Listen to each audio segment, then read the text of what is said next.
Orada vəziyyət o qədər gərgindir ki, belə kadrları izləyəndə necə çətinlik çəkdiklərini özünüz hiss eləyəcəksiniz. Amma o şəraitdə yaşamağa məcburdular. Çünki bir çıxış yolu göstərilmir onlara. Baxaq.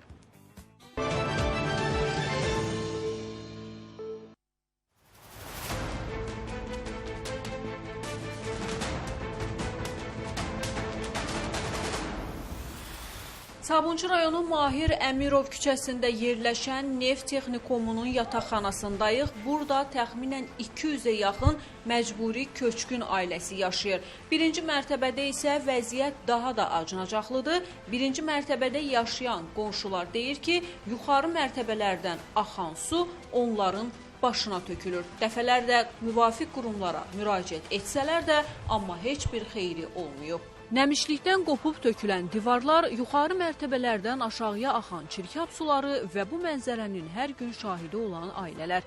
Birinci mərtəbədə yaşayan qonşular deyir ki, günümüz gün deyil.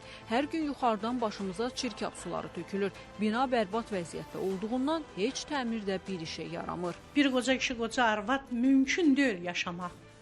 Kanalizasiya dolur, daşır, nə bilim, nə vəziyyətdə yaşayırıq onu bir Allah bilir. Yaşamaq mümkün deyil, çətin vəziyyətdə yaşayıram, kimə deyirəm, heç kəs baxmır, yuxarı qonşularıma deyirəm, nəzərə almır, komendata deyirəm, nəzərə almır.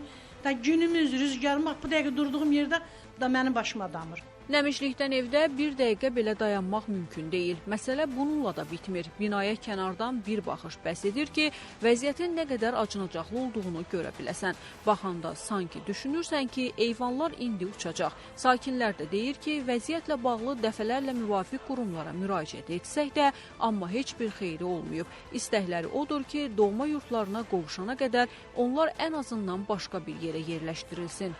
33 il bir yataqxanada yaşamaq bizim üçün çox çətindir. Hər bir, daha hamının sözün, söhbətin, yaxşını da, pisi də, hamısını görmüşük. İndi biz artıq dərəcədə xahiş eləyirik ki, bizə bir tədbir görəsiniz. Bu palqonlar var ya, palqonların qavanı, betonları bu axşam hamısı uçdu, töküldü, nərəti ilə, gürültü ilə. Ya gedib çatacaq rayona, ya ölüb qalacaq burada. Belə bir vəziyyətdir. Kanalizasiyanın əlini də bezmişik. Açılır, tökülür evə, kimə də müraciət eləmişəm, komendant bilir, dəfələrlə demişəm, qaçınkom bilir, gəlirlər, baxırlar, düzələcək, heç nədə yoxdur. Bezmişik, yaşayamır. Turbalar yerindən çıxdı, kanalizasiya turbası evin içindədir, siz də gördünüz yəqin. Açılır, töküldü, düz gəldi, getdi, çıxdı evin başına.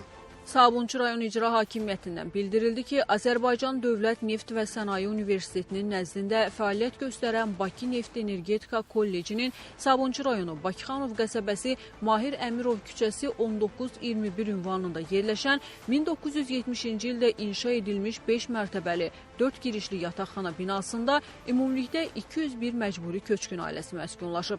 Qeyd olunan bina uzun illər istismar olunduğundan yaşayış üçün yararsız vəziyyətə düşüb. Söz gedən ünvanda yerləşən yataqxanada məskunlaşmış məcburi köçkün ailələrinin köçülməsi ilə bağlı Sabunçu rayon İcra Hakimiyyəti tərəfindən Azərbaycan Respublikası Qaçqınların və Məcburi Köçkünlərin İşləri üzrə Dövlət Komitəsinə müraciət olunub. Söz gedən komitə yataqxanadakı vəziyyətdən məlumatlı olduqlarını bildirdilər. Hazırda sözü gedən ünvanda 192 məcburi köçkün ailəsi müvəqqəti məskunlaşıb. Bildiririk ki, məcburi köçkünlər üçün mənzillər işğaldan azad edilmiş ərazilərdə tikilir. İşğaldan azad olmuş ərazilərin bərpa tikinti qrafikinə uyğun olaraq mərhələli formada inşa edilən evlərə ailələrin köçürülməsi zamanı adı çəkilən ünvanda müvəqqəti məskunlaşmış məcburi köçkün ailələrinin də qeydiyyatda olduqları şəhər, kənd və qəsəbə üzrə köçürülməsi qanuna uyğun formada həyata keçiriləcək. 30 il dözüb səbr edən ailələrə indi biraz da səbr edib gözləmək qalır.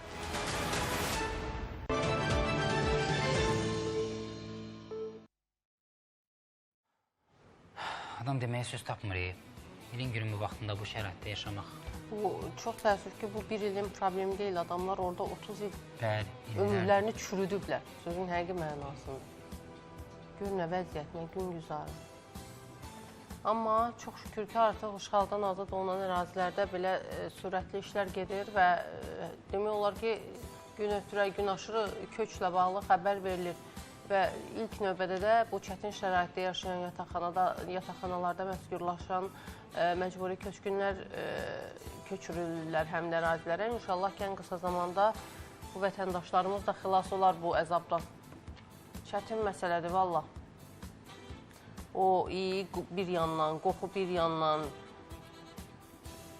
şəraitsizliyi o biri yandan, hansını deyəsən, hansı qala. Bir də hələ bütün bunlarla paralel nə vaxtsa başına nəsə düşər deyə bir də onun qorxusu ilə yaşayırlar.